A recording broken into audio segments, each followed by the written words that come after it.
Hello students, now we are beginning our first part of the lesson 1, communication and computer network.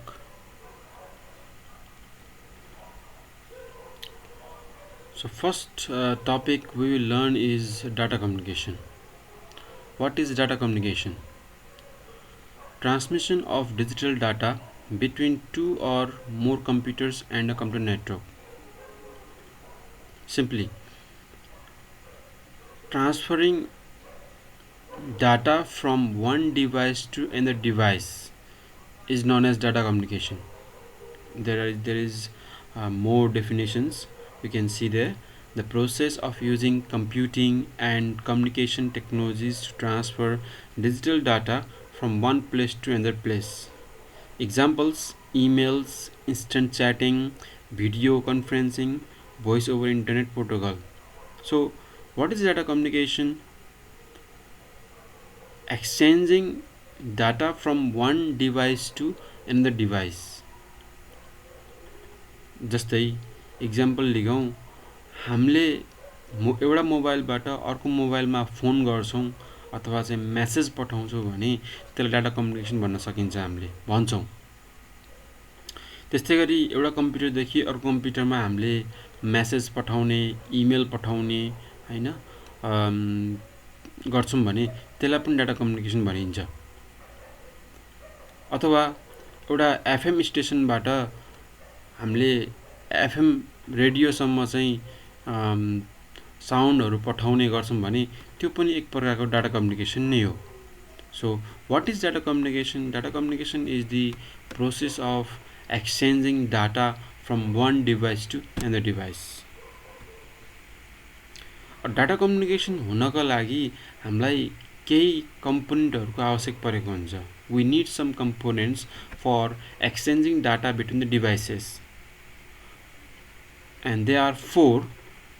First one is sender and receiver, and to transfer data between them we need transmission medium, and to communicate those devices, sender and receiver, some protocols, some methods are required. भन्न खोजेको data communication हुनको लागि एउटा पठाउने device त हुनै पर्यो र चाहिँ एउटा रिसिभ हुने डिभाइस हुनै पर्यो। बीचमा त्यो मेसेजलाई ट्रान्सफर गर्नको लागि माध्यम हुनै पर्यो र दुईटा कम्प्युटरहरू एक आपसमा कम्युनिकेट गर्नको लागि, टक गर्नको लागि चाहिँ केही रुलहरू फलो गर्नुपर्ने भयो। सो यिनी कम्पोनेन्टहरू भएसँग मात्रै हाम्रो डाटा कम्युनिकेसन पूरा हुन्छ। Modes of data communication. अब कम्प्युटरहरू, डिभाइसहरू एक आपससँग कुन तरिकाले चाहिँ कम्युनिकेट गर्छन् त? In which way computers they or devices they communicate to each other, in which mode they communicate to each other is known as modes of data communication. And they can communicate to each other in a in three mode. They are simplex mode, half duplex mode and full duplex mode. They are simplex mode, half duplex mode and full duplex mode. सुरुमा आऊ simplex mode. Data is transmitted in only one direction.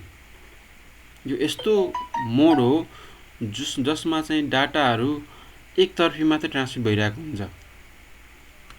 A terminal can only send data and cannot receive, or it can only receive data but cannot send data. It means if you are sending, then you cannot receive. तपाईले तपाईको डिभाइसले पठाइरहेछ भने receive गर्न मिल्दैन र डिभाइसले receive गरेछ भने पठाउन मिल्दैन। उले कि त पठाउने मात्रै हो कि त रिसिभ मात्रै गर्ने हो, दुईटा काम गर्न सक्दैन, पठाउने र रिसिभ गर्न सक्दैन। Example radio data communication, TV transmission है। हामीलाई थाहा छ एफएम रेडियोहरुमा पनि त्यही नै हुन्छ। हामीले रेडियोमा सुन्ने मात्रै गर्छौं, हामीले त्यसलाई रिप्लाई गर्न मिल्दैन। टिभी को पनि त्यही नै हो, हामीले हेर्न मिल्छ, त्यसलाई रिप्लाई गर्न मिल्दैन। सो यस्तो मोडलाई, यस्तो कम्युनिकेसन मोडलाई भनिन्छ सिम्प्लेक्स मोड। अर्को छ half duplex mode. Data can be transmitted in both direction but only in one direction at a time. यो चाहिँ यस्तो मोड हो, यस्तो कम्युनिकेसन तरिका हो जसमा चाहिँ डाटा चाहिँ दुवैतिर पठाउन मिल्छ, दुवैतिर सेन्ड गर्न मिल्छ, तर पालो गर्नुपर्ने हुन्छ. Both device they have to wait for their turn. डिभाइसले सेन्ड गरिसकिसकेपछि अर्कोले रिसिभ गर्छ र फेरि त्यो रिप्लाई गर्नको लागि चाहिँ रिसिभ गर्नेले चाहिँ वेट गरेर पठाउनु पर्ने हुन्छ. यही छ अर्को point. To send or receive device need to wait for their turn. मैले पठाइसकेपछि रिसिभ गर्नको लागि मैले वेट गर्नुपर्ने हुन्छ. मैले एकै समयमा पठाउने पनि रिसिभ गर्न सक्दैन, मिल्दैन हैन. जुन डिभाइसले सेन्ड गरिरहेछ त्यही सेम समयमा चाहिँ रिसिभ गर्न मिल्दैन. Example walkie talkie, fax machine. Traffic पुलिसहरूले लिएर हिँड्ने जुन डिभाइस हुन्छ वकी टकी, त्यो वकी टकीमा चाहिँ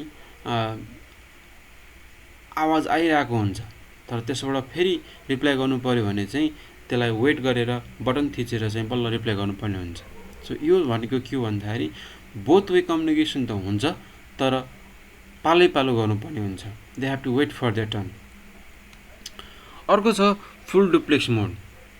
फुल डुप्लेक्स मोडमा चाहिँ के हुन्छ भन्दाखेरि दुवै डिरेक्सनमा हामीले डाटा सेन्ड गर्न सकिन्छ एकैचोटि. Data can be transmitted in both direction at the same time on the same channel. एउटै ट्रान्समिसन मिडियमबाट हामीले एकैचोटि सेन्ड पनि गर्न मिल्ने, रिसिभ पनि गर्न मिल्ने, बोल्दा बोल्दै सुन्न पनि मिल्ने, अथवा सेन्ड गर्दा गर्दा रिसिभ पनि गर्न मिल्ने. To send and receive, no need to wait. Any time device can send and receive. हैन, यो मोडमा चाहिँ हामीले डाटाहरू सेन्ड पनि गर्न मिल्छ, रिसिभ पनि गर्न मिल्छ एकैचोटि. Example internet and telephone system हो. हामीले मोबाइल फोनबाट फोन गर्दाखेरि हामी बोलिराख्दाखेरि उताबाट नबोल्ने हैन, उताबाट बोलेको पनि सुनिन्छ. अनि इन्टरनेटमा पनि हामीले केही रिक्वेस्ट गरिरहेछौँ भने अर्को मेसेज पनि आइसक्या हुन्छ. So both way communication can be done at the same time. Examples are internet and telephone system. What are nodes in data communication? Physical electronic devices attached to a computer network. अब हामीले इन्टरनेटहरुमा देख्न सकिन्छ, हाम्रो घरको वाइफाईहरुमा देख्न सकिन्छ कि कुनै पनि डिभाइसहरु नेटवर्कमा भएका डिभाइसहरुलाई भनिन्छ नोड. कम्प्युटर मात्रै नभएर हैन, त्यसको एक्जाम्पलहरु जस्तै कम्प्युटर भयो, अनि मोबाइल फोन भयो, राउटर भयो, माथिका डिभाइस राउटरका डिभाइसहरु भए, यी सबैलाई हामीले के भन्न सकिन्छ? नोड्स भन्न सकिन्छ. कम्प्युटर नेटवर्कमा भएका डिभाइसहरुलाई नै भनिन्छ हामीले nodes. These devices are capable of sending, receiving or forwarding information. यी डिभाइसहरुले के गर्छ? मेसेजहरु, डाटाहरु रिसिभ पनि गर्ने, रिजनेट पनि गर्ने र सेन्ड पनि गर्ने काम गर्छन्. Examples, they are bridges, switches, hubs, modems, computer server, etc. Computer भनेको थाहा छ हामीलाई र यी डिभाइसहरु हामी पछि यही लेसनमा पढ्न गइरहेछौं. तर हामीलाई थाहा छ कि कम्प्युटर भनेको के हो. कम्प्युटर नेटवर्कमा चाहिँ सिम्पल कम्प्युटर र राउटर र चाहिँ मोबाइल फोनहरु नै नोड्स हुन्. यी हामीले देख्न सकिन्छ यही फिगरमा. यो पनि एउटा नोड हो, यो पनि नोड हो, यो पनि नोड हो, यो पनि नोड हो, यो पनि. यी सबै जुन डिभाइसहरु छन् सबैलाई नोड भन्ने गरिन्छ.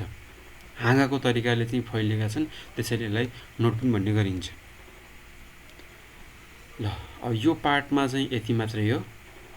अर्को पार्ट पनि पढ्नु होला. Thank you very much.